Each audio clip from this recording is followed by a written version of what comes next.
In the heart of India's forests lives the sloth bear, shaggy-coated, insect-loving, and found nowhere else in the world but the Indian subcontinent.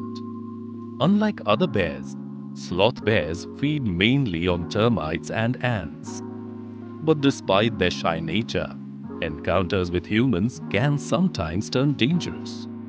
In the Mukhi range of Kanha Tiger Reserve, Nandlal, a daily wage laborer on census duty, was attacked by two sloth bears.